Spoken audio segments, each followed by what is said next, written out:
एक बार की बात है, एक गांव में एक धनी व्यक्ति रहता था। उसके पास पैसे की कोई कमी नहीं थी, लेकिन वह बहुत ज़्यादा आलसी था। अपने सारे काम नौकरों से ही कराता था और खुद सारे दिन सोता रहता या अय्याशी करता था। वह धीरे धीरे बिल्कुल निकम्मा हो गया था। उसे ऐसा लगता जैसे मैं सबका स्वामी हूँ, क्योंकि मेरे पास बहुत धन है।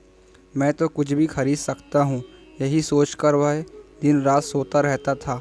लेकिन कहा जाता है कि बुरी सोच का बुरा नतीजा होता है। बस यही उस व्यक्ति के साथ हुआ। कुछ सालों उसे ऐसा महसूस हुआ जैसे उसका शरीर पहले से शिथिल होता जा रहा है। उसे हाथ पैर हिलाने में भी तकलीफ होने लगी। यह देखकर वह व्यक्ति बहुत परेशान हुआ। उसके पास बहुत पैसा था। उसने शहर से बड़े डॉक्टर को बुलाया और खूब पैसा खर्च किया, लेकिन उसका शरीर ठीक नहीं हो पाया। वह बहुत दुखी रहने लगा। एक बार उस गांव से एक साधु गुजर रहे थे।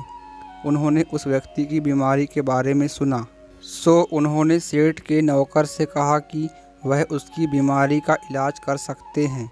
यह सुनकर नौकर सेठ के पास गया और साधु के बारे में सब कुछ बताया। अब सेठ ने तुरंत साधु को अपने यहाँ बुलवाया, लेकिन साधु ने कहा कि वह सेठ के पास नहीं आएंगे। अगर सेठ को ठीक होना है तो वह स्वयं यहाँ चलकर आए। सेठ बहुत परेशान हो गया, क्योंकि वो असहाय था और चल फिर नहीं पाता था। लेकिन जब साधु आने को तैयार नहीं हुए तो हिम्मत करके बड़ी मुश्किल से साधु से मिलने पहुँचे, पर साधु वहाँ थे ही नहीं। सेठ दुखी मन से वापस आ गया। अब तो रोज़ाना का यही नियम हो गया। साधु रोज़ उसे बुलाते, लेकिन जब सेठ आता तो कोई मिलता ही नहीं था।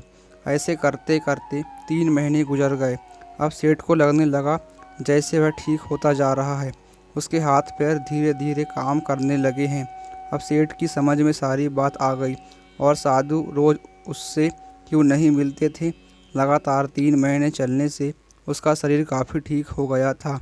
तब साधु ने सेठ को बताया कि बेटा, जीवन में कितना भी धन कमा लो, लेकिन स्वास्थ्य शरीर से बड़ा कोई धन नहीं होता है।